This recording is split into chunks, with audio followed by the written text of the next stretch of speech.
रूप पाहता लोचन, रूप पाहता लोचन,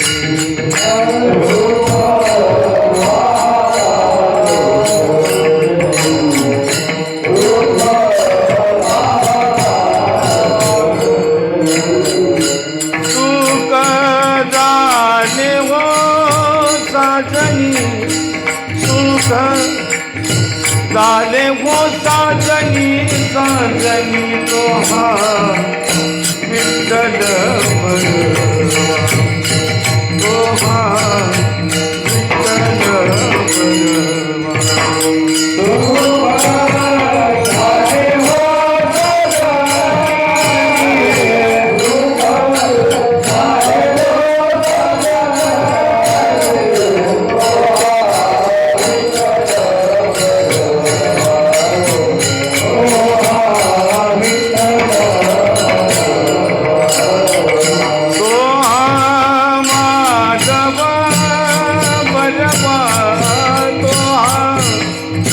माधव बलवा बलवा तो हा विठ्ठल बलवा, तो हा विठ्ठल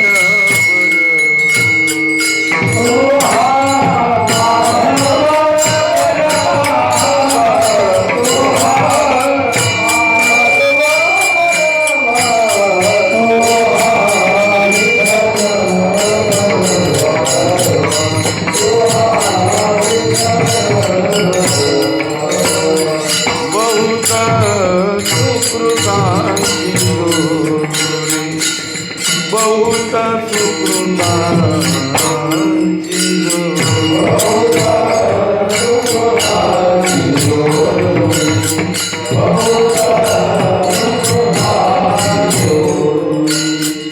म्हणून विठ्ठली आवडी, म्हणून विठ्ठली आवडी, आवडी तो हा विठ्ठल बलवा, तो हा विठ्ठल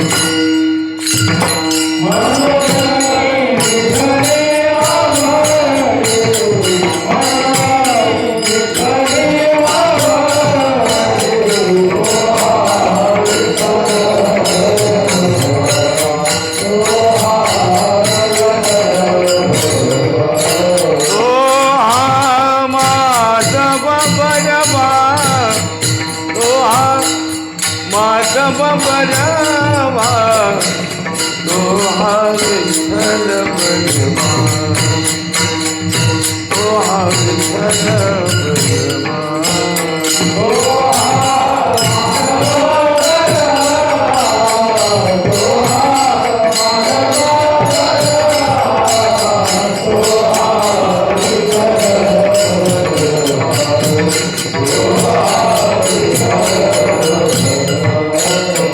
सर्व सुखाची आगर,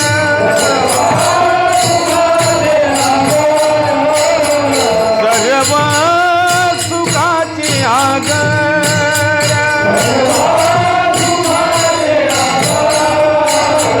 पाप रखुमादेवी वर, पाप रखुमादेवी वर, तो हा विठ्ठल बलवा, तो हा विठ्ठल बलवा,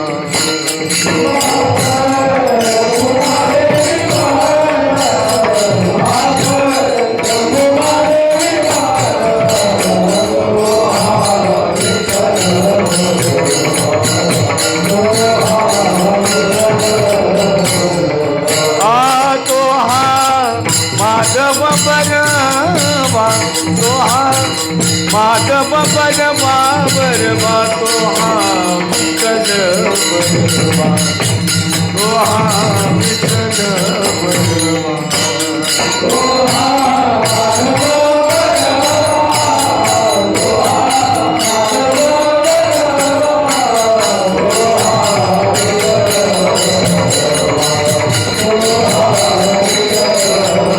हरे जय राम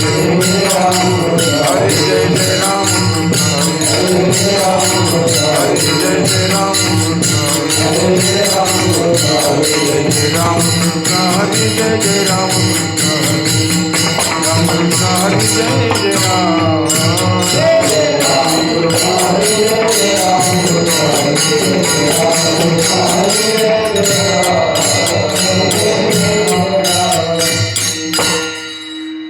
चंदनाचे हात पायही चंदन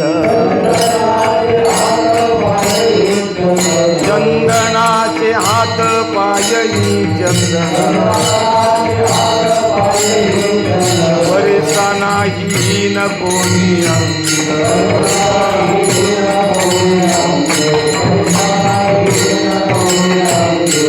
पानाही पाठी पोटी अंधकार पानाही पाठी पोटी अंधकार सर्वांगी साकर अवधी गोर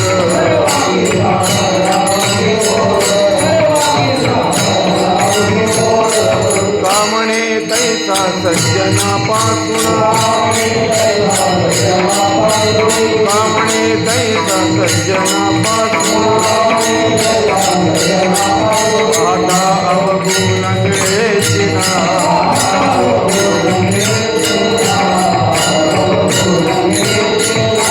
पानाई पाठी पोटी अंधकार पानाई पाठी पोटी अंधकार सर्वांगी साखर आवडी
चंदनाचे हात पायही चंदन, परिसा नाही हिन कोणी अंग, दीपा नाही पाठी पोटी अंधकार, सर्वांगी साखर अवघी गोड, तुका म्हणे तैसा सज्जनापासून, पाहता अवगुण मिळे चिना, दीपा नाही पाटी पोटी अंधकार, सर्वांगी साखर अवघी गोड, कर जोडितो कथे काळी, कर जोडितो कथे काळी,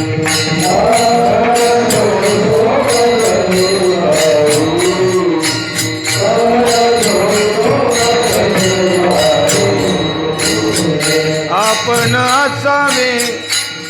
जवळी आपण असावे, जवळी जवळी कर जोडितो कते काळी, कर जोडितो कते काळी.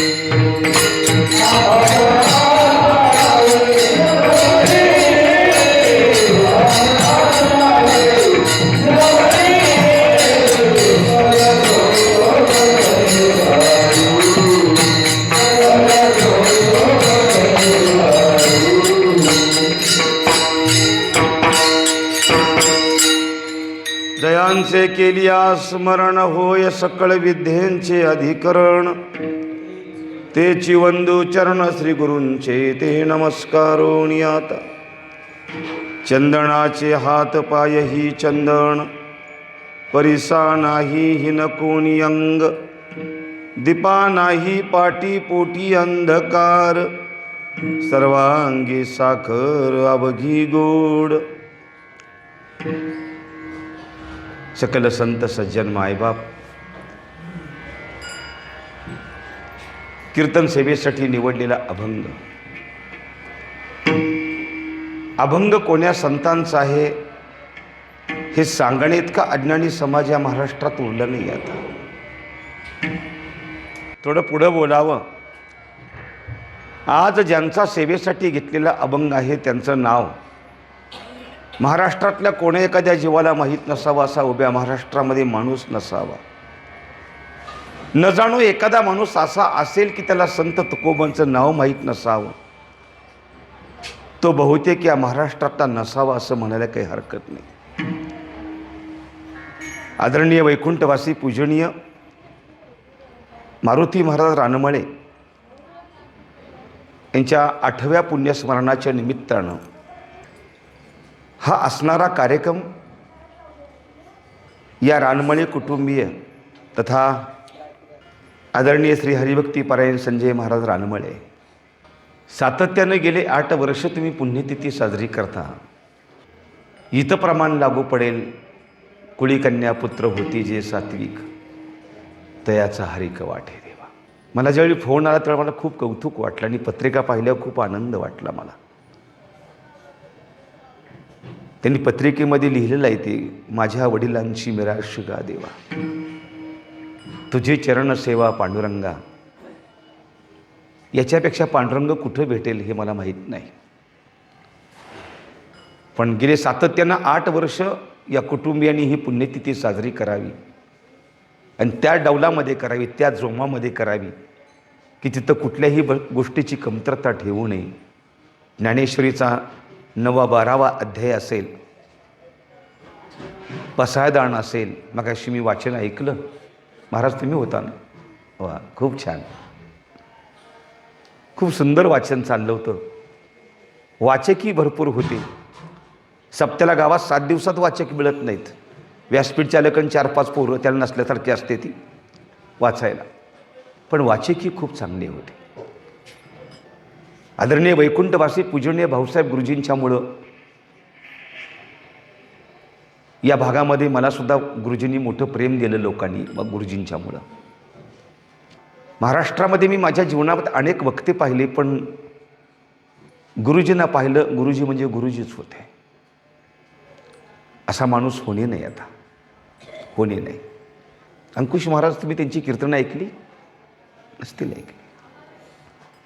इतकं आढाक्याचं गाणं होतं गुरुजींचं, आढाक्याचं गाणं सगळं. आणि वेदांत गुरुजींनी सांगावा. खूप अभ्यास वेदांताचा. ज्ञानेश्वरी मुखोद्गत केली गुरुजी. एक वाक्य त्यांच्याकरता बोलेन. गुरुजींनी ज्ञानेश्वरी वाचली नाही, गुरुजी ज्ञानेश्वरी जगले. असं आहे, वाचणं वेगळं आणि जगणं वेगळं. मला खूप आनंद वाटला. त्या निमित्तानं ते मुंबईलाच असतात आणि मुंबईला खरा परमार्थ आत्ताच्या काळामध्ये बघावा तर मुंबईला बघावा. खाडीपुलाच्या अलीकडचा सगळा जो भाग आहे, आता थोडं मुंबईतला कार्यक्रम थोडेसे कमी झाले गेले. मिल बंद झाल्या आणि सप्ते कमी झाले. मराठी माणूस खाडीपुलाच्या अलीकडं सगळा आला आणि तिथं वारकरी संप्रदायाचं ऐश्वर्य या लोकांनी उभा केलं गेलं. पुंडलिक महाराज वेळुकरांची परंपरा आहे यांच्या कुटुंबाला. मी सर्वांचं दर्शन घेतो. आपल्या भागातले टाळकरी मंडळी सगळी, माझ्यावर प्रेम करणारी सगळी मंडळी आलेली आहेत. सर्वांचं मी दर्शन घेतो आणि विनंती करतो, तुम्ही चांगलं भजन करा. विठाला विठाला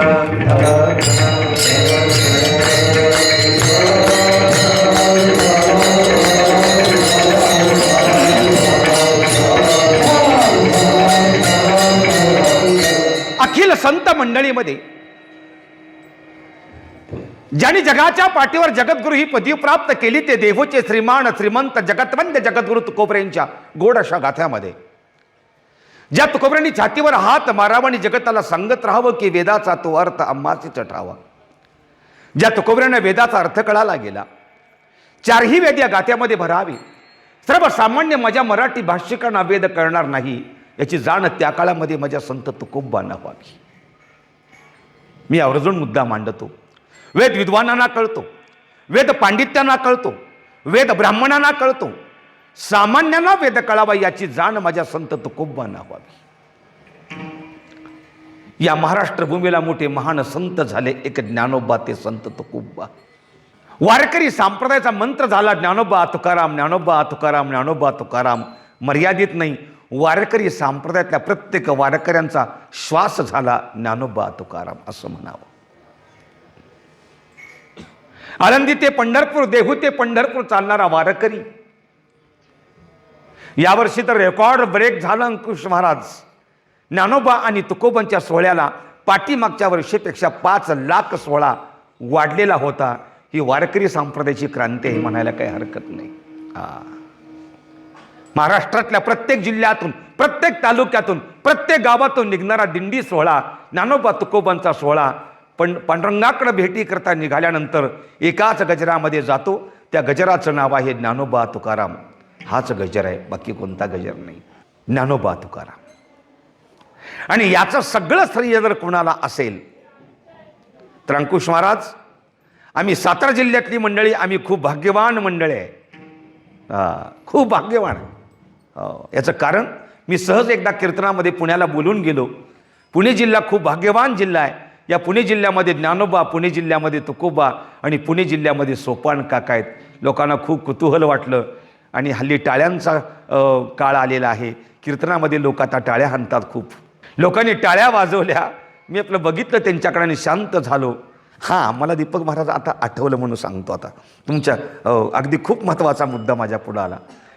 पुण्यामध्ये माझं हिंजवडीला कीर्तन होतं आणि एक चोरगे म्हणून मुळशी तालुक्यातले माझ्यावर खूप प्रेम करणारी व्यक्ती, त्यांचा 75वी होती आणि त्यानिमित्तानं त्यांचे ग्रंथतुला आणि ग्रंथतुला कुरेकर बाबांच्या हस्ते होती आणि माझ्यावर प्रेम असल्यामुळे कीर्तन वाजव होतं आणि कीर्तन वाजवायला भूमकर अण्णा होती. माझ्या आता लक्षात आलं बरं का, अण्णा कीर्तन वाजवायला होती आणि चंद्रकांत महाराज मांदळे त्या कार्यक्रमाचे निवेदक होते.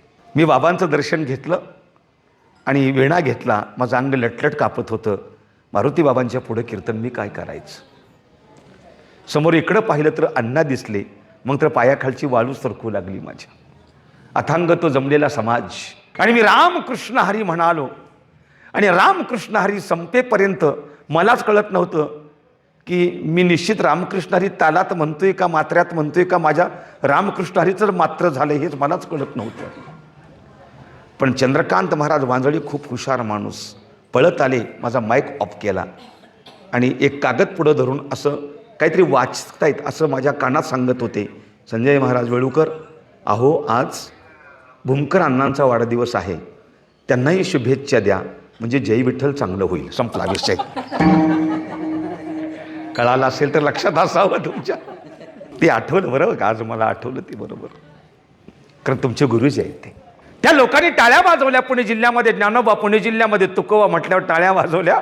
पण मी मगाशी बोललो, आम्ही सातारा जिल्ह्यातली मंडळी आम्हाला खूप भाग्यवान आम्ही समजतो. अभिमान वाटतो मला या सातारा जिल्ह्याचा. याच्यासाठीच याचं एकच कारण, अरे हैबत बाबा आरपळकर हे माझ्या जिल्ह्यातले म्हणून मला अभिमान वाटतो. आणि याचं मूळ कारण ज्ञानोबा तुकोबांच्या पादुका त्याकालीन हैबत बाबांनी खंद्यावर घेतल्या, विणा घेतला आणि हैबत बाबांनी पंढरीची वाट धरली आणि आज लाखो समाज पंढरीच्या वाटेनं चालतो. याला एकमेव कारण कोण असेल तर त्यांचं नाव हैबत बाबा आरपळकर हे नाव आहे त्यांचं. हे लक्षात असा. साधे नव्हते हैबत बाबा आरपळकर. हैबत बाबा अरफळकरांच्या भजनामध्ये ज्ञानोबांची समाधी डोलायची, समाधी डोलायची. हैबत बाबा सांगायची लोकांना, माझं भजन चालू झालं की माऊलींची समाधी डोलू लागते. लोक हसायची, बाबाला वेड लागले. अरे समाधी कशी डोलेल?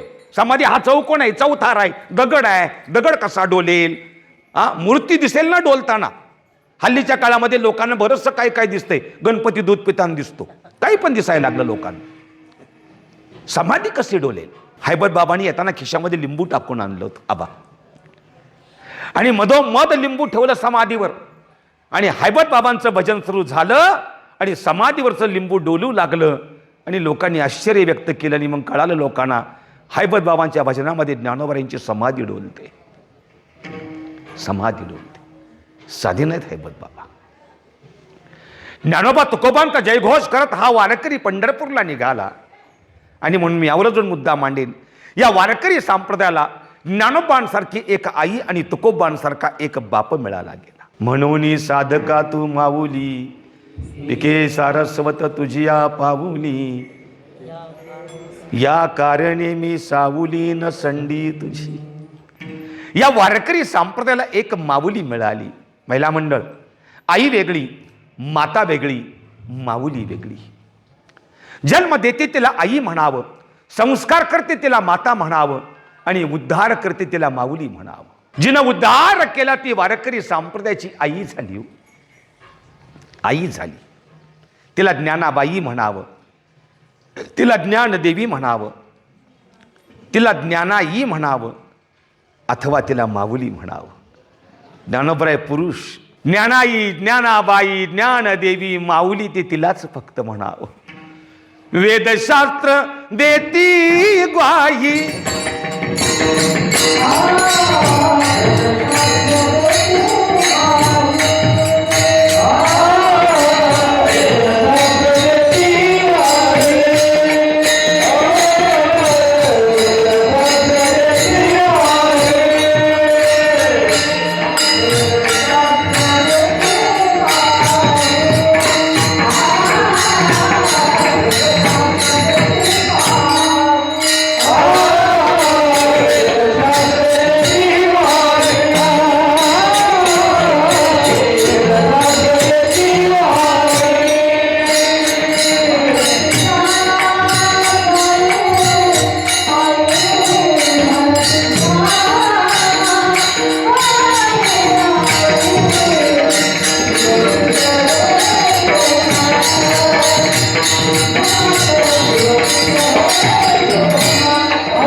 वारकरी संप्रदायाची आई संत ज्ञानोबराय तथा ज्ञानाई झाली गेली.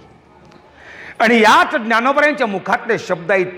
ज्ञानोबरायांची भाषा साच आहे, मवाळ आहे, मिथुल आहे, रसाळ आहे, आणि अमृतासारखा शब्द संत ज्ञानोबरायांच्या मुखातून बाहेर पडलेला आहे. म्हणून एक लक्षात ठेवा, काही ग्रंथ उपासनेचे असतात आणि काही ग्रंथ अभ्यासाचे असतात. नाथांचा भागवत, तुकोबरायांचा गाथा, ज्ञानोबांची ज्ञानेश्वरी हे उपासनेचे ग्रंथ आहेत. अभ्यासाचे ग्रंथ वेगळे, म्हणजे विचारसागर आदी आदी आता तुम्ही पाहून घेता. याची काही पारायण करायला लागत नाहीत, हे अभ्यासाकरता लागतात. याचा अर्थ उपासनेचे ग्रंथ वेगळे आणि अभ्यासाचे ग्रंथ वेगळे. पण संत ज्ञानोबांची ज्ञानेश्वरी उपासनेचाही ग्रंथ आहे आणि अभ्यासाचाही ग्रंथ आहे. उपासनेचाही ग्रंथ आणि अभ्यासाचाही ग्रंथ. ज्ञानोबरायांची ज्ञानेश्वरीचा अभ्यास केला ना, मगाशी बोलून गेलो. ज्ञानोबराय एका ओवीमध्ये म्हणतायत, तव हासोनी श्रीकृष्ण म्हणे. संत ज्ञानोबरायानं प्रश्न केला एका भक्तानं, माऊली म्हणे काय? तव हासोनी श्रीकृष्ण म्हणे अशी ओवी आहे. म्हणे हा, तुम्हाला कसं काही कळालं की कुरुक्षेत्राच्या रणांगणामध्ये कौरवांनी पांडवांच्या घनघोर युद्धामध्ये भगवान परमात्मा कृष्ण अर्जुनाकडे बघून हसला, हे तुम्हाला कसं माहिती? ज्ञानोबराय हसून सांगतात, जो हसणारा होता ना तो मीच होतो. जो हसणारा होता तो मीच होतो. साधे नाहीत महाविष्णूचा अवतार, सखा माझा ज्ञानेश्वर. संत ज्ञानोबरायांची ज्ञानेश्वरी वाचताना सुद्धा खूप हलक्या स्वरामध्ये वाचायची, मोठ्या स्वरामध्ये वाचायची नाही. याच्या पुढं महाराज आमचे नेहमी सांगायचे, ज्ञानोबरायांच्या ज्ञानेश्वरीचा जो नित्य वाचक असतो त्याची भाषा मीत होते. तो हळूवार बोलतो, त्याला कधी रागवत नाही, मोठ्यानं बोलत नाही, त्याला राग सुद्धा येत नाही. मीत भाषा त्याची होती, मीत भाषा. पुढं आणखीन पुढं सांगेन मी काय. ज्ञानोबरायांची ज्ञानेश्वरी कधीही रागानं वाचायची नाही, तर ती रागात वाचायची असं म्हणायची, ती रागात वाचायची. आता त्या गोष्टी पाहिलेत आमच्या शिवाजी दादांनी आणि शिवाजी आबांनी. वैकुंठवासी मारुतीबुवा बागडे सेंचुरी मिलच्या प्रांगणामध्ये व्यासपीठावर तंबोरा लावून पुंडलिक महाराज त्यांना सांगायची, बुवा आता सुट्टी करायची या. मग तोडी म्हणता का, आहेर भैरव म्हणता का, मालकौस म्हणता का, का शेवट आहे म्हणून भैरवीच म्हणता. म्हणजे कोण्याही रागामध्ये ज्ञानेश्वरी गायची. आणि असा एखादा राग आणि अशी एखादी जर ओवी मारुतीबुवा बागड्यांना जर लागली ना, तर मारुतीबुवा बागडे ज्ञानेश्वरी वाचत वाचत हंबरडा फोडून त्या माऊलींच्या ज्ञानेश्वरी कोसळायची अशी पहाड दिशी. ही माणसं नुसतं गायली नाही, ही माणसं जगली सुद्धा त्या अवस्थेत.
भाव अक्षराची गाठी. छान प्रमाण दिलं महाराज, ते खूप छान प्रमाण. या महाराष्ट्राला संत ज्ञानोबराय आईच्या रूपाने मिळाले. आणि म्हणून आमचे अंकुश महाराज तेलंगणातले आहेत, पण विदर्भामध्ये एक खूप मोठे महान संत होऊन गेले. प्रज्ञा चक्षु ज्ञानेश कन्या संत गुलाबराव महाराज खूप मोठे महान संत होऊन गेले. ज्ञानोबांच्या रूपानं आई मिळाली आणि तुकोबऱ्यांच्या रूपानं एक बाप मिळाला गेला. आई प्रेम करते, आई खाऊ देते, आई कुशीत घेते, आई थोपटून झोपवते. पण बाप मात्र तसा नाही. बाप प्रेम करतो, पण थोबाडा सुद्धा देतो आणि शिव्यासुद्धा घालतो. आईचं प्रेम वेगळं आणि बापाचं प्रेम वेगळं. ज्ञानोबांनी केलेलं प्रेम वेगळं आणि तुकोबांनी केलेलं प्रेम वेगळं. तुकोबराय कधी कधी कठोर बोललेत, कठोर बोलले. ज्ञानोबराय मोठ्या आवाजात नाहीत बोलले, तुकोबराय मोठ्या आवाजामध्ये बोलले. आता असे काही अभंग आहेत तुकोबरायांचे, ते अभंग म्हणण्याकरता सुद्धा या नारदाच्या गादीवर अधिकारवाणीची व्यक्ती उभा राहावी लागते, जी रात्री येऊन गेली. वयाच्या 77व्या वर्षी सुद्धा एवढा मोठा प्रवास करून, कीर्तन करून पुन्हा परतीचा प्रवास केला. त्याला मी प्रमाण तुम्हाला देईन. मी तुम्हाला, तुम्ही संत माय बाप कृपावंत,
तुकोबरायांच्या गोड अशा गाथ्यामध्ये काही अभंग स्वार्थी जीवा करता, परार्थी जीवा करता, नाम पर, संत पर, स्थिती पर, उपदेश पर, करुणा पर, मागणी पर, आंधळे, पांगुळे, भारूड, गवळणी असा अनेक समुच्चय ज्यांच्या गाथ्यामध्ये पाहता येतो ना, याच गाथ्यामध्ये एक संत नावाचं मोठं छान प्रकरण आहे. तुकोबराय वर्णन करतायत त्या संतांचं. वर्णन करणारे तुकाराम महाराज आणि ज्यांचं वर्णन आहे ते संत. थोडं पुढं बोलतो, ज्यांचं वर्णन आहे ते संत आणि वर्णन करणारे आहेत ते सुद्धा संतच आहेत. अभंगामध्ये संतांनी संतांचं वर्णन करावं ते एऱ्या गबाळ्याचे काम नव्हे. संतांचं वर्णन करण्याकरता हो बाकी कोणाचं काम नाही. त्याला संत, ऐका ना, व्यवहार वेगळा आणि परमार्थ वेगळा आहे. व्यवहारामध्ये मित्रानं मित्राचं, भावानं भावाचं, नवऱ्यानं बायकोचं, बायकोनं नवऱ्याचं व्यवहारामध्ये वर्णन करत राहावं. येडीच असतात, आपण येडीच आहे त्या बाबतीत. व्यवहारातलं वर्णन व्यवहारामध्येच आहे. 10-12 बायका एकत्रमध्ये आल्या, एक बाय म्हणाली तुला माहीत आहे का? म्हणे काय? आमचे हे कामावनं सुटले, घरी येताना कुत्रंसुद्धा आडवं जात नाही. हा दरार आहे, याचं नाव वर्णन. पण परमार्थाशी याचा कुठं मेळ नाही. संतांचं वर्णन करण्याकरता भक्तांचा महिमा भक्तची जाणती, अथवा संतांचा महिमा तो बहु दुर्गम, शाब्दिकाचे काम नाही येते. एखाद्या पांडित्याचं, प्राचार्याचं, कीर्तनकाराचं कामच नाही संतांचं वर्णन करणं. त्याला संत व्हावं. आणि ते तुकोबराया वर्णन करताना एक छोटी पिटिका सांगत असताना काही बाधक मंडळी, त्रिविधाच्या तापानं तापलेली आणि संसाराच्या दुःखानं दुःखवलेली, ज्यांच्या जीवनामध्ये परमार्थ गोड लागत नव्हता, कटू लागत होता, त्यांना परमार्थ गोड लागू लागला. आणि असा एक वर्ग परमार्थाकडे धाव घेत असताना संत तुकोबरायांच्यापर्यंत पोहोचून विचारतो, महाराज गोड परमार्थ करायचे, कसा करावा तेवढं सांगाल कर? तुकोबराय म्हणतायत, आलो याच कारणासी. याच्यापेक्षा वेगळं काय काम घेऊन आलो? तुम्ही एक काम करा. म्हणे काय? अभंग पाहून घ्या तुकोबरायांचे. करी ऐसी धावा धावी, चित्त लावी चरणा. महाराज सांगताय तुम्ही धावा धावी करू नका. मग काय करू? त्या भगवान परमात्म्याच्या चरणाला तुम्ही चित्त लावा. एकाने विचारलं, का हो महाराज, या देवाच्या चरणाशी आम्ही चित्त लावलं खरं, पण आम्हाला मिळेल तरी काय? तुकोबरायांची उत्तर याच्याकरता खूप छान आहेत. मग तो माझा माय बाप, मग तो माझा माय बाप,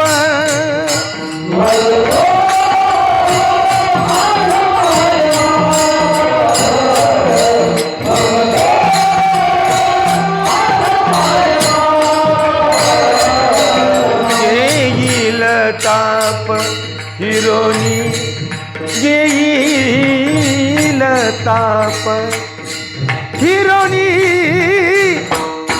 मग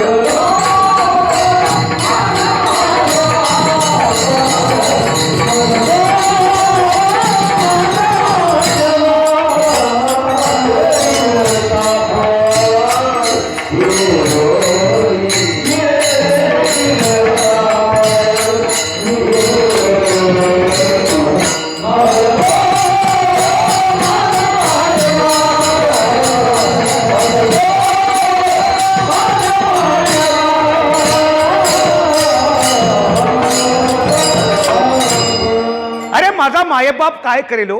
तुमचं ताप, दैन्य, दारिद्र्य, दुःख हिरावून घेतो आणि सुखच सुख तुमच्या पदराला देतो. म्हणे महाराज हे तुम्ही सांगत आम्हाला? म्हणे हो. मग सांगा ना आम्ही कसा परमार्थ करावा? तुम्ही एक काम कराल का? म्हणे काय? तुम्ही खाली बसता का? म्हणे का बाबा, सांगणार आहे त्यानं उभं राहावं, ऐकणार आहे त्यांनी खाली बसावं, अशी आमची मर्यादा आहे. तुम्ही खाली बसा, मी उभा राहतो आणि मी तुम्हाला सांगतो. तुकोबराय विना घेऊन उभा राहिले. अभंगाला जन्म दिला संत तुकोबरायांनी असं म्हणतो. कारण तसं तुकोबरायांनी 4 कोटी अभंग लिहिले, पण तुमच्या आमच्या वाट्याला 4092च अभंग आले गेले. हा मुद्दा वेगळा आहे. तुकोबराय उभा राहिले. आता अभंग असा गोड आहे, अभंगाला चरण फक्त 3 आहेत. अभंगाला चरण फक्त 3 आहेत. या अभंगाला ध्रुवपद नाही, असा हा अभंग आहे. या अभंगाला ध्रुवपद नाही. पहिल्या दुसऱ्या चरणामध्ये दृष्टांत आहे आणि तिसऱ्या चरणामध्ये तर तुका म्हणाले. मग एकानं मला विचारलं, मग महाराज आम्ही काय करायचं? तुला काय करायचं ते कर. पहिलं म्हण किंवा दुसरं म्हण, पण म्हण काहीतरी म्हण. आता ही काय मला शंका विचारायजोगी आहे का? म्हणजे काही विचारत राहतात. 3 चरणाचा अभंग.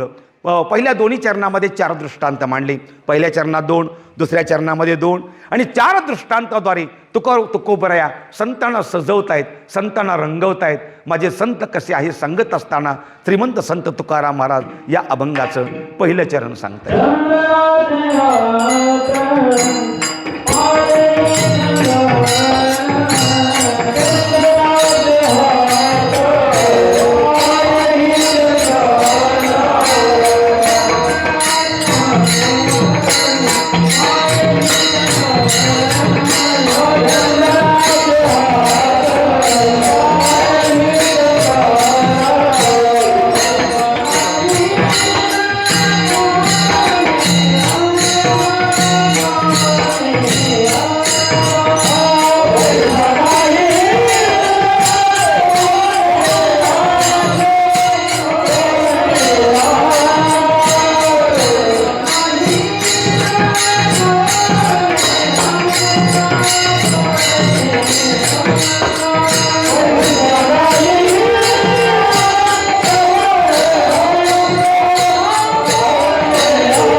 अभंगाचं पहिलं चरण सांगतो. चंदनाचे हात पायही चंदन. तुकोबराय पहिला दृष्टांत मांडतात तो चंदनाचा दृष्टांत मांडत आहेत. चंदनाच्या फांदीला जो सुगंध आहे तोच बुंद्याला सुगंध आहे, तोच फांदीला सुगंध आहे. पण त्यानं प्रश्न करावा एकानं, काय ऐकलं का महाराज? म्हणे काय तुम्ही सांगता ते आम्हाला थोडं कळत नाही. चंदनाचा आणि संतांचा संबंध खूप जवळचा आहे. म्हणजे याचं कारण, अरे बाबा, चंदन हा देवाच्या माथी लावण्याकरता सानीवर ज्याला उघळला जातो त्याला चंदन हा झिजून जातो, पण सुगंध मात्र जगताला देतो. संत माझे असे आहेत की या जगताकरता देहकष्टविती परोपकारी, जगदाच्या कल्याणाकरता स्वतःचा देह झिजवतात, यांचं नाव संत. आणि जगाला सुगंध मिळावा म्हणून स्वतः झिजून जातो, त्यांचं नाव चंदन आहे. पुढं चंदन हा इतका सुगंध आहे की सभोवतालच्या बोरी बाबली निंबाना सुद्धा तो आपला सुगंध देत राहत असतो. सर्वांगी सुहास परी तू उगला नराई, सभोवती तरुबरू चंदनाची हो तू जाय. सुगंधी बोरी बाबली निंबाना तो आपला सुगंध देतो.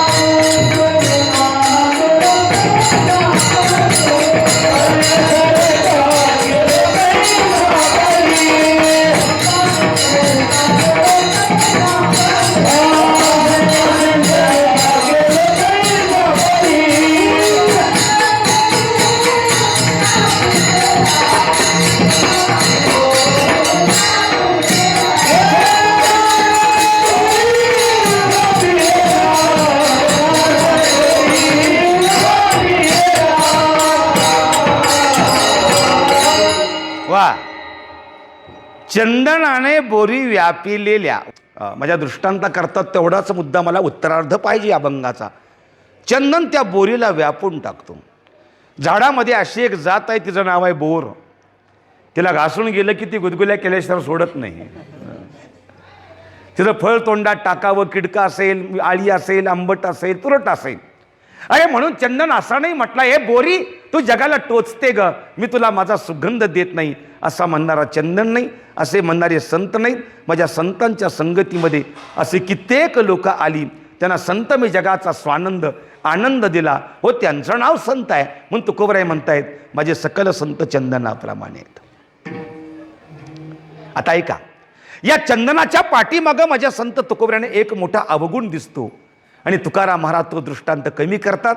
याचं कारण, जर चंदनाजवळ अवगुण असेल तर माझ्या संतांच्या जवळ कोण्याही प्रकारचा अवगुण नाही.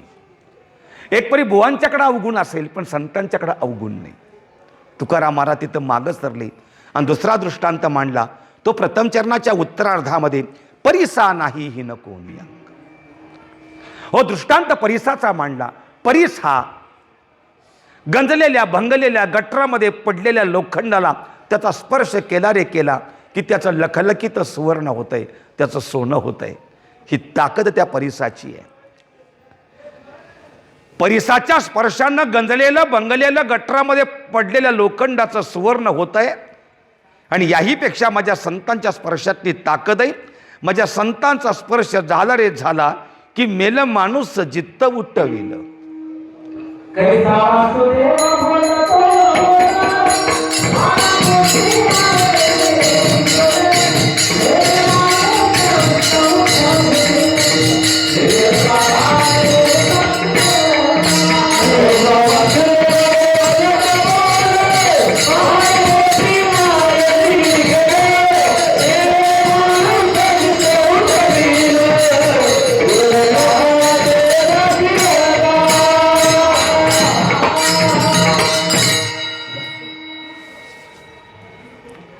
संतांचा स्पर्श झाला रे झाला की मेलेलं माणूस जिवंत होत.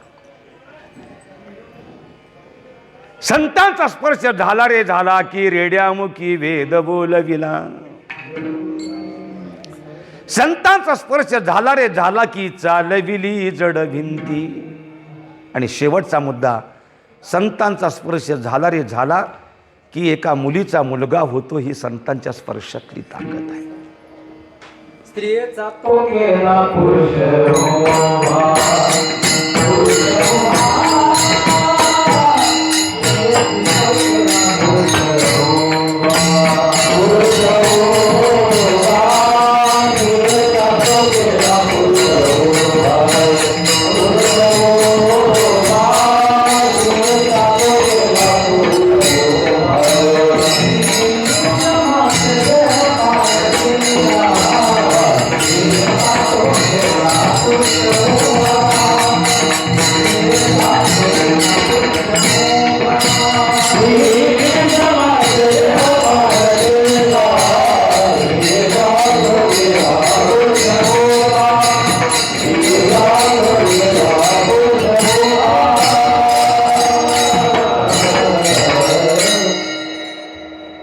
ही संतांच्या स्पर्शातली ताकद आहे. बस, संपला विषय.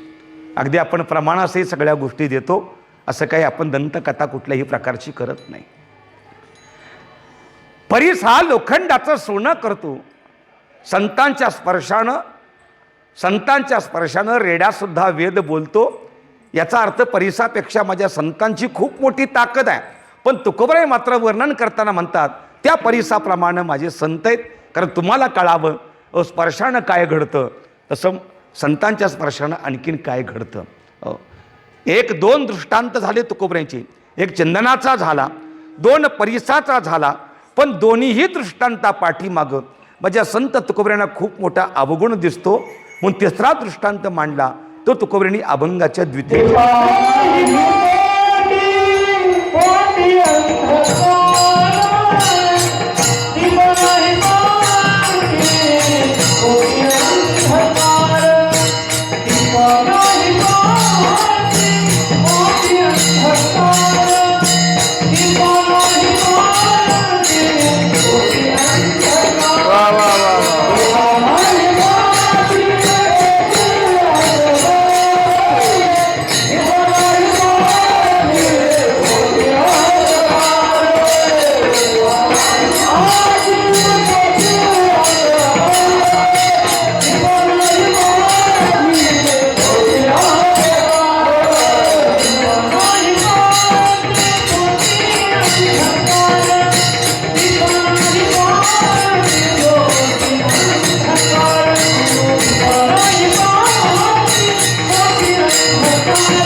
अभंगाचं द्वितीय चरण आहे. दीपा नाही पाटी पोटी अंधकार. ओ तिसरा जो दृष्टांत मांडला माझ्या संत तुकोबराने तो दिव्याचा मांडला गेला. दिव्याचा मांडला गेला. दीपाचे नि प्रकाशे ग्रहीचे व्यापार जैसे देही कर्मजात तैसे योगयुक्ता मी अविवेकाची काजळी फेडोनी विवेक दीप उजळी तै योगी आपा हे दिवाळी निरंतर येतीचा दिवा नेलिया शेजिया गावा. नानापरांच्या होय बघा ना. दीपे दीपू लाविला ऐसा परिशंगुतो झाला. खूप छान. एक दीप अंधकारामध्ये तो प्रज्वलित केला रे केला की प्रकाश निर्माण होतो आणि अंधकार पळून जातो. एक दिवा लावला की अंधकार पळतो आणि प्रकाश निर्माण होतो. तसे माझे संत आहेत. ज्या ठिकाणी माझे संत जातील तिथं पापाचे कळप पळती पुढे. जिथं माझे संत उभा राहतील तिथं अंधकार रूपी जळतील पापे जन्मांतरांची.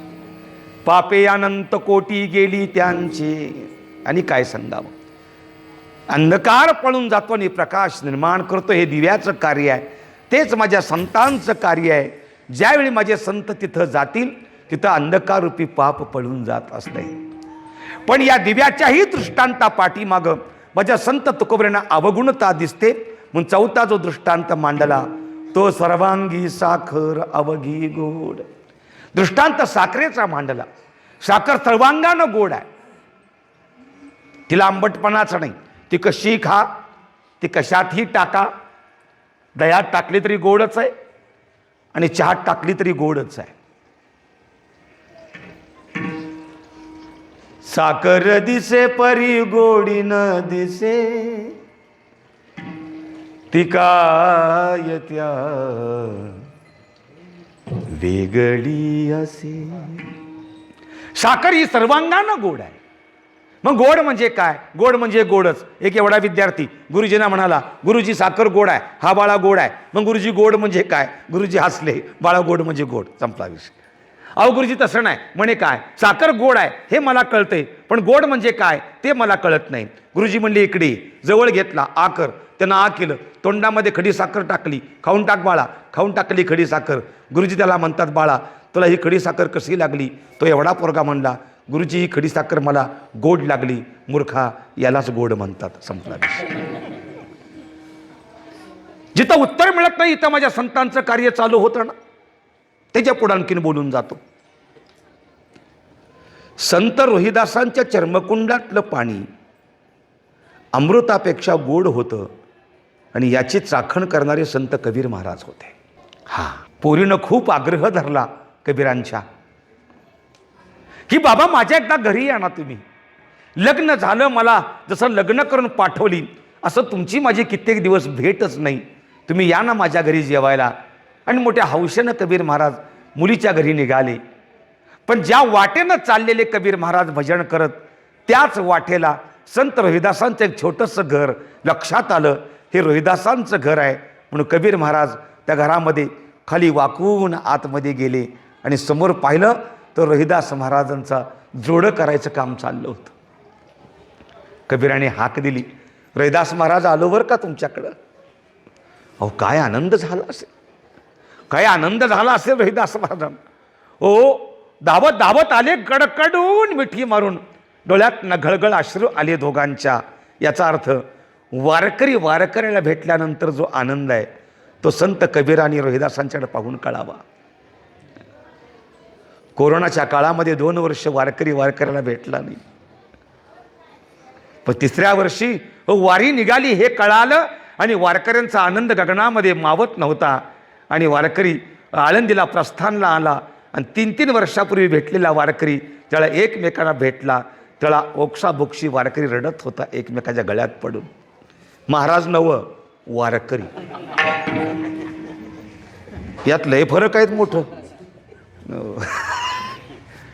महाराज समोरनं आला तर इकडून जाईल तो आलाय पुढनं. लय फरक आहे महाराजामध्ये आणि वारकऱ्यामध्ये.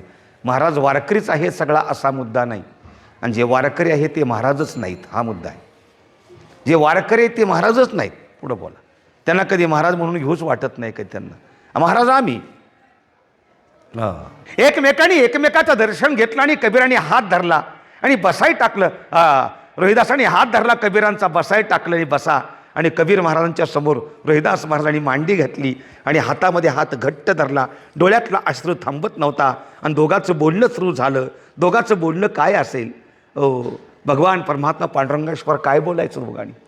किती उशीर बोलावं, किती उशीर बोलावं. आणि लक्षात आलं कबीरांच्या पोरगी वाट बघत असेल म्हणून कबीरांनी हात जोडले. रोहिदास महाराज येतो बरं का, पोर वाट पाहत असेल जेवायसाठी, मी आता येतो. आणि पुन्हा दर्शन केलं आणि कबीर महाराज निघाले. आणि कबीर महाराज मुद्दाम आपलं जाता आता चिमटा काढला रोहिदासांना. रोहिदास महाराज बराच वेळ घरामध्ये बसलोय पण पाणीसुद्धा नाही बरं का प्यायला. आता काय विसरले ते सगळं. संतांना पाहिलं, वारकऱ्यानं पाहिलं आणि विसरले. क्षमा करा, क्षमा करा. आणि त्याच लहरीमध्ये देहावरच नाहीत रोहिदास महाराज, देहावरच नाहीत, त्याच लहरीमध्ये एक भांडं पडलेलं दिसलं आणि चर्मकुंडातलं पाणी असं उचललं आणि कबीरांच्या हातात दिलं. त्यावर का क्षमा करा मला. वाईट वाटलं कबीरांना. मी पाणी प्यायला मागितलं तुम्ही चर्मकुंडातलं पाणी मला देताय. म्हणून कबीरांनी पाणी माघारी केलं. क्षमा करा, तहान गेली माझी बरं का. आणि भांडं माघारी केलं. भांडं माघारी देताना त्या पाण्याचे काही शिंतोडे उडले, ते कबीरांच्या अंगावर उडले आणि त्या कपड्यांना डाग पडले. कारण ज्याच्यामध्ये जोडं कातडं बुडवलेलं लाल भडकते काळं पाणी वगैरे. आणि गेले कबीर महाराज. पण मनात एकच विचार, खूप आनंद वाटला रोहिदासांना भेटून. पण शेवट नाही चांगला केला रोहिदासांनी. चर्मकुंडातलं पाणी प्यायला दिलं मला, चर्मकुंडातलं पाणी प्यायला दिलं मला, चर्मकुंडातलं पाणी. मुलीचं घर आलं तरी डोक्यात तेच चाललं होतं.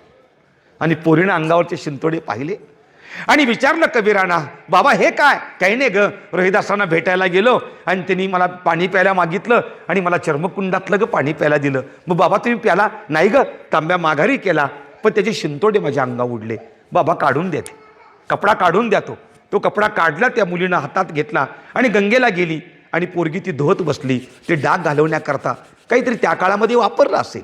असं काही की त्यावेळी साबण नव्हता हे मान्य आहे, पण काहीतरी वापरून लोक स्वच्छ करतच असतील ना.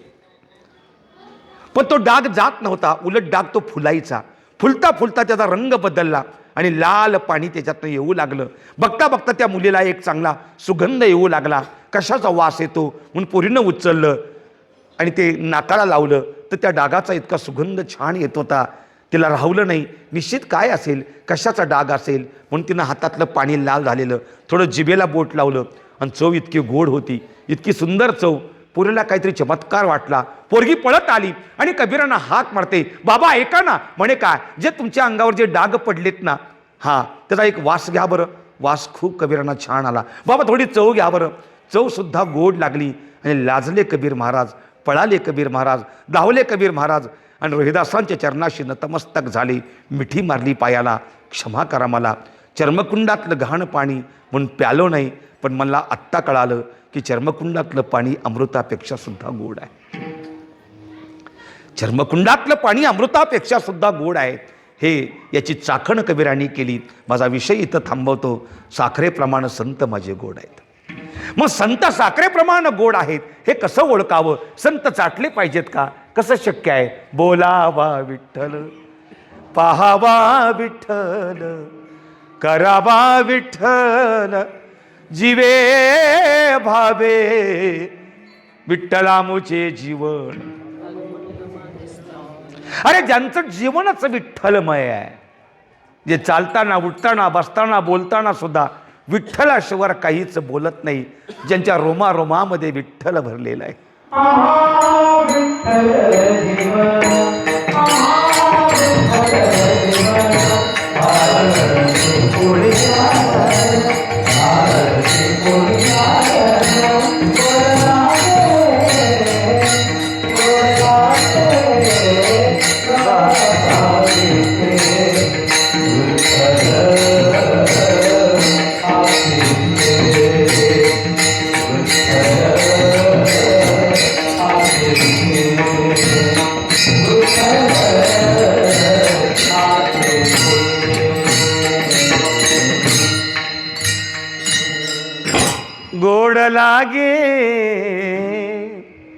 गोड लागे गाता गीती. वा वा, खूप छान, खूप छान, खूप छान. मला एक मुद्दा आठवला, एक छोटासा बोलू.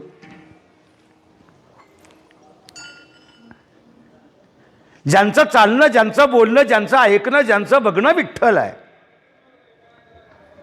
त्या श्रीमंत संत तुकाराम महाराज कधी भंडारा, भामचंद्रा, बोराडा, हो जिथं पाय चालतील तिकडं संत तुकोबऱ्यांनी चालावं आणि त्यांच्या सुविद्य पत्नी तथा जिजाऊ त्यांना अवली असं म्हणायच्या. कोंड्याचं मांड करावं आणि तुकोबऱ्यांना घेऊन शोधत शोधत शोधत जावं.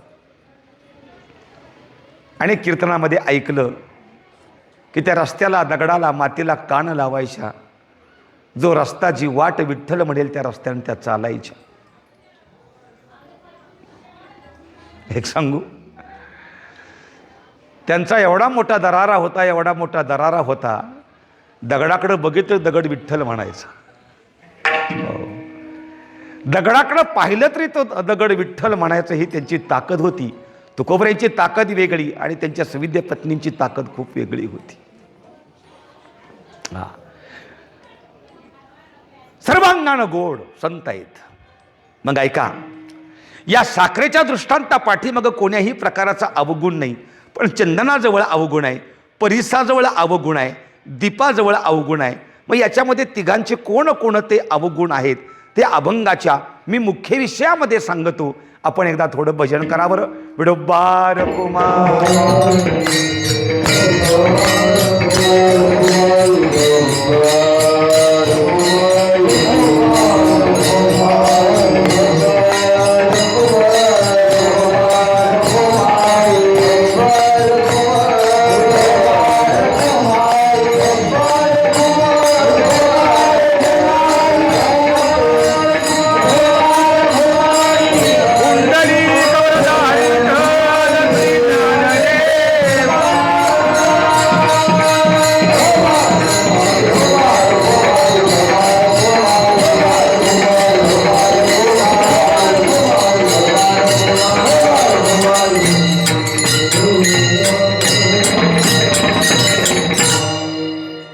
जो दृष्टांत मांडला तो चंदनाचा मांडला. पण या चंदनाच्या दृष्टांतापाठी मग माझ्या संत तुकोबऱ्यांना कशाची कमतरता वाटते पाहूया. 2च मिनिटं. तो अवगुणी आहे तुकोबराय म्हणतायत. याचं कारण, अगोदर म्हणाला तुम्ही गुणी आहे. हो, गुणीच होता. स्वतः झिजतो आणि सुगंध जगाला देतो, हा त्याचा चांगला गुण आहे. पण अतिशय वाईट अवगुण त्याचा एक आहे. म्हणे कोणता? ज्याला सुगंध दिला, ज्या झाडांना सुगंध दिला, त्या झाडांना चंदन कधी असा म्हणत नाही, ए मी तुम्हाला माझा सुगंध दिला, मी तुम्हाला माझा सुगंध दिला, तुम्ही एक काम करा, हा सुगंध तुम्ही इतरांना देत देत देत पुढे चला. संत असे नाहीत, सेवितो आहार असं वाटितो आणि का ग्यारे होऊ नका राहणं भरी. म्हणजे संत जगाला देत राहत असतात, जगाला देत राहत असतात आणि एक एकाला देत राहत असतो. असं रोटेशन आहे माझ्या संतांचं. पण चंदनाजवळ ते गुण नाहीत, तो अवगुण आहे. मग दृष्टांत बदलला तुकोबऱ्यांनी आणि दुसरा दृष्टांत मांडला, तो परिसाचा मांडला. हो, परिस त्या लोखंडाचं सोनं करेल, परिस लोखंडाचं सोनं करेल. पण ज्याचं सोनं केलं त्याला परिस म्हणणार नाही, मी तुझं सोनं केले, आता तू एक काम कर, तुझ्या भाऊकीचं सोनं तू करत राहा, तुझ्या मित्रांचं सोनं तू करत राहा, असा म्हणणारा परिस नाही. संत माझे असे नाहीत. संत माझे याहीपेक्षा खूप वेगळे आहेत. संतांची ताकद नेमका मिक्सर लागला ना. आपणा सारी के करती ताता,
नाही काळ वेळ तया लागी. संपला विषय. महत्वाचा विषय सांगतो. तुकोबराय म्हणतायत संत असं नाही. संत काय करतात, आपणासारखे करती तात्काळ. तात्काळ आपलं असं करून घ्यायचं. तिथं काळ नाही, तिथं वेळ नाही, काय नाही काय नाही काय नाही. लगेच यायचं आणि आपल्यात सामावून घ्यायचं. त्यांचं नाव संत आहे. म्हणून दृष्टांतामध्ये परिसाजवळ अवगुण वाटला तुकोबरायला. क्रमांक 3, हो दिव्याचा दृष्टांत मांडला. दिवा अंधकार घालवतो, प्रकाश निर्माण करतो, हा त्याचा चांगला गुण आहे. पण तोच दिवा लावून एखाद्या दिवडीमध्ये, खिडकीमध्ये, साणीमध्ये ठेवला तर वरची बाजू तो काळी करतो. संत असे नाहीत की तो एखाद्या गावात गेले तर तोंड काळं करून आलेत, ते भुवा असतील. पण संत तसे नाहीत. संत एखाद्या गावात गेले तोंड काळं करून आलेत. मला एकाने विचारलं, हा इलेक्ट्रिकचा दिवा हा कुठं काळं करतो का, दिसतंय का कुठं काळं? त्याला म्हटलं एक काम कर. म्हणे काय? चालू लाईटमध्ये बल्ब काढून ठेव आणि होल्डरमध्ये बोट घाल, इतकं शांत वाटेल तुला.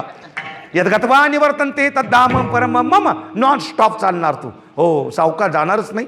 अरे पूर्ण आयुष्याचं जो काळं करतो त्याचं नाव दिवा. तुकोबराय म्हणतात तो माझ्या संत सान्निध्यामध्ये बसत नाही. म्हणून माझे संत साखरेप्रमाणच गोड आहेत. माझे संत साखरेप्रमाणच गोड आहेत. आणि या गोड संतांच्या संगतीमध्ये गेला तर तुम्ही सुद्धा तुमचं जीवन गोड झाल्याशिवाय राहणार नाही. या माझ्या सज्जनांच्या जवळ तुम्हाला कोण्याही प्रकाराचा कसलाच तुम्हाला अवगुण पाहता येणार नाही, महाराज सांगतायत.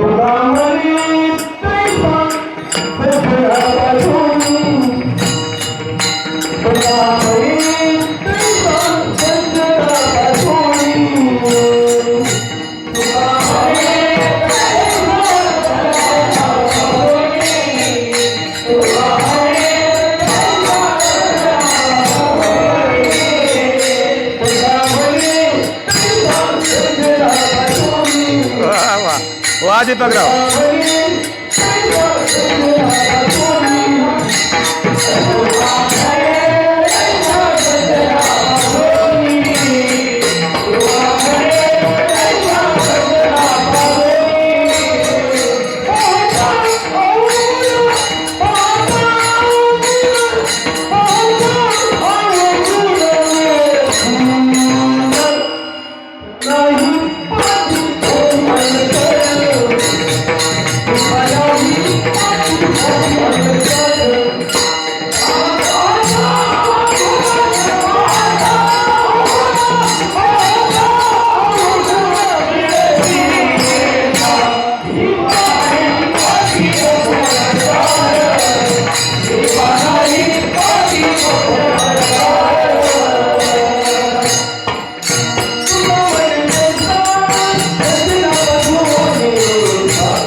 तुका म्हणे तैसा सज्जनापासून पाहता अवगुण मिळे चिणा.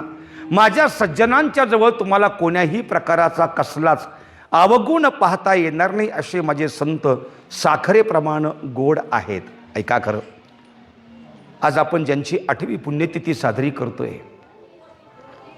पूजनीय वैकुंठवासी श्री मारुती महाराज रानमळे,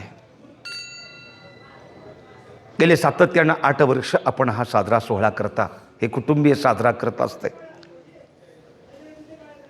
खूप या गोष्टी आजच्या काळामध्ये खूप कमी पाहायला मिळतात. या विभागाला, या जिल्ह्याला, या गावाला एक आगळी वेगळी तुम्ही दिशा देता. याचं एकच कारण, आईच्या आणि बापाच्या ऋणातून कधीच माणूस मुक्त होत नाही, त्या उपकारातनं कधी ऋणातनं बाहेर पडत नाही. तुम्ही सादाबादप्रमाणे प्रयत्न करता की कुठंतरी मी ऋणातनं थोडासा तरी मुक्त होईल. याचं एकच कारण की जन्म दिला, सांभाळलं, मोठं केलं, उभं केलं, जग दाखवलं. याला देव म्हणतात, याला ज्ञानेश्वरी म्हणतात. तुमच्या हाताला धरून त्यांनी सांगितलं. आणि बघता बघता संजय महाराज तुम्हाला वारकरी संप्रदायाची ओढ लागली. आणि ओढ लागता लागता आमच्या शिवादादांनी सांगितलं की आमच्या दिंडी जी निघते, जानेवारीतल्या रविवारीची दिंडी जी निघते मुंबईतली, राम मंदिरापासून ते शिवाजी पार्कच्या मैदानापर्यंत, बरोबर ना? असाच मार्ग आहे ना? मला पण बोलवा कधीतरी त्या मार्गाला. हो, नाही मी आलो एकदा बरं का. नेमकं माझं कीर्तन होतं आणि त्यावेळी मला तो सोहळा पाहायला मिळाला.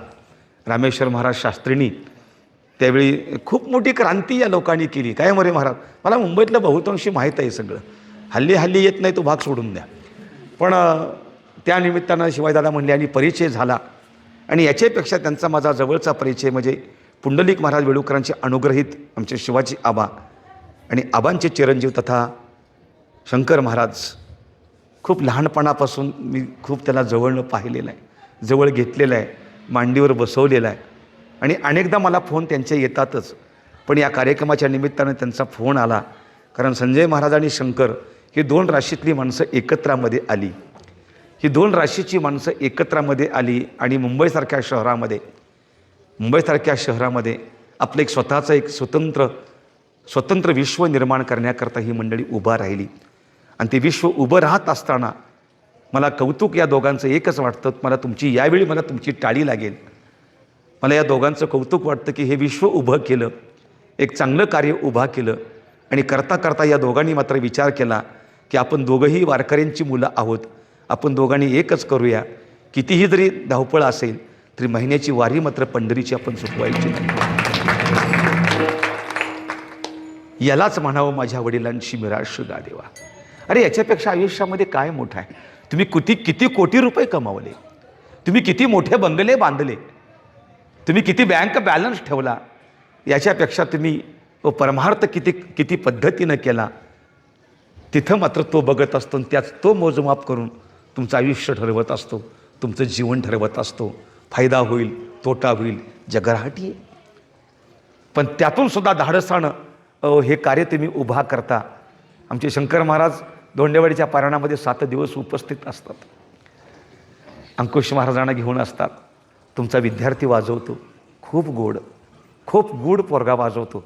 आणि असं सुंदर पारायण ही सगळी मंडळी करतात. तसं मंडळी एक सांगू, अनेक जिल्हे पाहिले मी, विदर्भापासून मराठवाड्यापासून तुमच्या तेलंगणामध्ये सुद्धा मी आलो. मुंबईचं पाहिलं, नाशिक पाहिलं, सातारा पाहिला, कोकण सगळा पाहिला, सगळं पाहिलं. पण सूर्यवंशी महाराज वारकरी संप्रदायाचं अतिशय चांगलं तेजोमय काम करणारा कोल्हापूर जिल्हा हे लक्षात असावं. कोल्हापूर जिल्ह्यामध्ये तुम्ही कुठेही कीर्तनाला जावा, तुम्हाला कमीत कमी 25 ते 50 टाळकरी दिसतील उभा राहिलेले. कोल्हापूर जिल्ह्यात 25 ते 50 टाळकरी महाराज दिसतील. आता खूप लोकांनी सोपं केलं. बुवाला जाताना किती माणसं लागते ती, किंवा बुवाला तेवढी 5 माणसं, 4 खांदखारीने गाडगधरा असला मी बाद झालं. 5 माणसं, 1 मृदुंगवादक, 3 टाळकरी, 1 विणकरी, बुवा, दोघांना 2 माईक आणि त्यांच्यामध्येच चालणारं कीर्तन.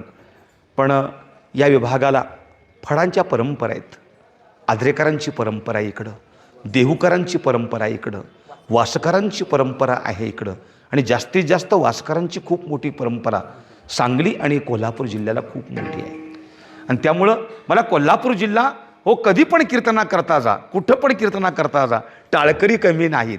आणि अगदी अतिशय साधी माणसं, नियमानं ठरवायचं, मग ते पुकारायचं. आता यांनी चाल म्हणेल, आता त्यांनी चाल म्हणेल. म्हणजे मुळशी तालुक्यामध्ये हा जास्त भाग अशा पद्धतीने चालतो. ही फळांची परंपरा मला खूप कोल्हापूर जिल्ह्यात आवडते. आणि संजय महाराज, आपण कोल्हापूर जिल्ह्यामध्ये आपण जन्म घेतला, खूप आनंद वाटला. तुम्ही वडिलांची सेवा करता. मला तर असं वाटतं ना की जाताना तुम्ही माझं दर्शन घेऊ नका, मी तुमच्या चरणाचं दर्शन घेतो. याचं एकच कारण की मी आज रोज लोकांना सांगत जाईन कीर्तनामध्ये सांगत जाईन की लोकांना की चला तुम्ही अकनूरला चला आणि मग पहा. याला म्हणावं पुण्यतिथी आणि याला म्हणावं. आणि याहीपेक्षा मगाशी मला तुमचं पुस्तक पाहायला मिळालं. मला इतकं वाचून आनंद झाला की आजकालच्या कीर्तनकारांनी ते पुस्तक वाचावं, इतकं छान लिहिलं आहे. महत्त्वाचा मुद्दा, इतरांनी वाचा हा मुद्दा वेगळा, पण आजकालच्या कीर्तनकारांनी वाचावं. पुण्यतिथी श्राद्धतिथी का कराव्या त्या, कशा करता कराव्या त्या, हा देह किती दिवस राहतो, कुणाचा 3 दिवसात मोक्षाला जातो, कुणा 13 दिवसात जातो, कुणाचा 1 वर्ष 13 दिवस पण जात नाही. आणि हे सगळं घालवण्याचं काम करणारं काम आहे ते फक्त वारकरी संप्रदाय काम करत आहे.